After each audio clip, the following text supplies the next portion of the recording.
Nakita ko ang ina ko'y namamanglaw. Naglilinis ng marumit, mga lumang kasangkapan. Sa pilak ng kanyang bato, itoon niyang kahirapan. Sa guhit ng kanyang pisngi, lumalalim araw-araw. Nakita ko ang ina ko'y tila man din namamanglaw. At ang sabi, itong piano'y sa'yo ko ibibigay. Mga kubyertos nating pilak ay kay ita may iwan. Mga silya at aparador, sa kay kong ibibigay. Sa ganyan ko hinahati itong ating munting yaman.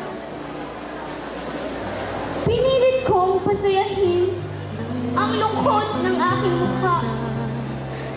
Tinangka kong magpatawa upang siya ay matuwa. Subalit sa aking matay may namuong mga luha na hindi ko mapigilan at hindi ko masansala. Naisip ko ang ina ko ang kaawa-awa. Tila kami iiwan at mayari ng huling nasa. At sa halip na magalak, sa pamanang mapapala, sa puso ko ay dumalaw ang lungkot na gunita.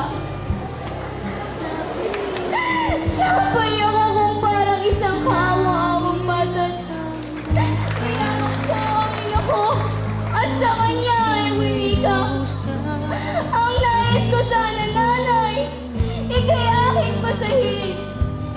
At huwag ko nang makikita, ikay nalulungkot man din. O ina ko, ano ba ang naisipan iyong paghahati-hatiin? Itong munting kayamanang maiiwan mo sa amin. Wala naman, yung sagot. Baka ako ay tawagin ni Bathala. Ang mabuti, malaman mo ang habilin. Itong piano, yung silya ay alamin. Pamana ko na sa inyong mga bunsong ginigiliw.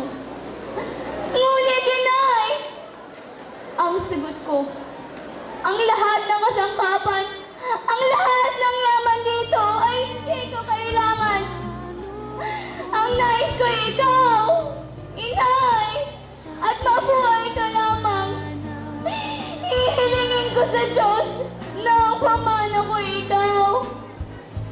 Aanhin ko ang piano kapag ikaw ay namatay. Hindi ko matutugtog sa tabi ng iyong hukay.